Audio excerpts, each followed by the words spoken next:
Good morning, YouTube. It's Thursday, January 7th, and I'm in Kansas! Fancy that. Part 1. Kansas! As I am sitting here in this very swirly blue chair in the middle of Kansas, a couple of thoughts have come into my head.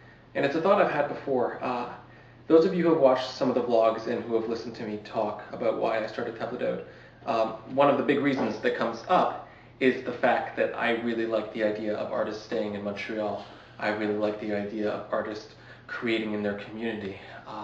But then I wonder, I travel to places where it's not Montreal, and all of a sudden I find myself being really Montreal-centric. I've had the privilege of being born in a city that is culturally vibrant and where there are plenty of opportunities to meet fellow collaborators and create awesome art with them. But what do you do when you're not from Montreal or Toronto or Vancouver or Seattle or Los Angeles or New York or Chicago or San Francisco? What do you do when you're not from a major metropolitan city and your passion and your love and your desire is to create theater or some performance art with other artists, and there are no other artists in your community? What do you do then? And I can't hold it against them to leave. If I know somebody from Clearwater, Kansas who decides that they want to come to Montreal to create, I applaud them for it. Yet if I know a Montrealer who decides to go to a bigger city, let's say Toronto, to create, then sometimes I feel a little pooey about that. And what does community mean anyways, right? When we get to theater school, there's often classes about the artist in the community and the role of the artist in the community. But what is a community? Is a community a city? Is a community a microcosm of a city? Can a program in a college or university be a community? How do you create within your community? Je ne sais pas. So I guess I have a question for anybody who's watching out there who is not from Montreal or a major metropolitan city.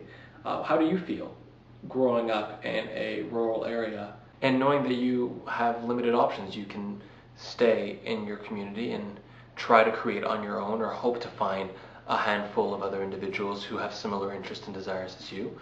You can move to a larger city and create from there, yet leave your home and potentially abandon any possibility of bringing about positive social change in the area you grew up in. Or C, you can go to a major city, create there, and then try to find a way to bring your creation back home. I really like the idea of C. I just don't know how feasible it is. I don't know how much art happens in small rural areas. I don't know what a rural area is defined by as, by us. I mean, I'm sure there's some definition of it out there in a dictionary, but how do humans define a rural community? When is something too small to create in?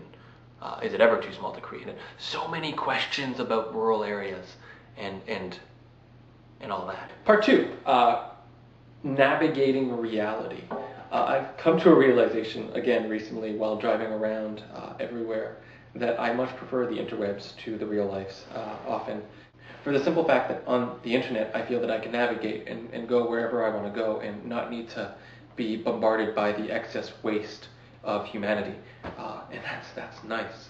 And so for 2010, it looks like I'm going to have a lot more of these online projects that I'm going to try to make happen.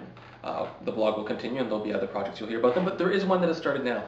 Inspired by the work of three fantastic photographers who took pictures every day for the entire year of 2009. One in Boston, one in San Fran, and one in Wichita, New York, Montreal. They have a website called prezi.com, link in the sidebar. I decided that what I'd like to do this year is to have a bit of an experiment in photography and human introspection. And so every day during 2010, I will take a self-timed portrait of myself. And then I will find somebody whom I have either just met or whom I have never met and is a stranger, and I will ask them to take a timed self-portrait of themselves. So by the end, I will have 365 pictures of me, which really doesn't matter that much, but I also have 365 pictures of strangers who have had to think about how they'd like to appear in a picture. For now, it's just on Flickr, link also on the sidebar, but hopefully I'll have a site up within the next couple of weeks. That's about it. I'm going to be back in Montreal soon, and I'll vlog from there, but I just thought I should do a vlog from Kansas, because Kansas is cool. Don't hate on Kansas. Come if you can. Over 4 minutes. Fail.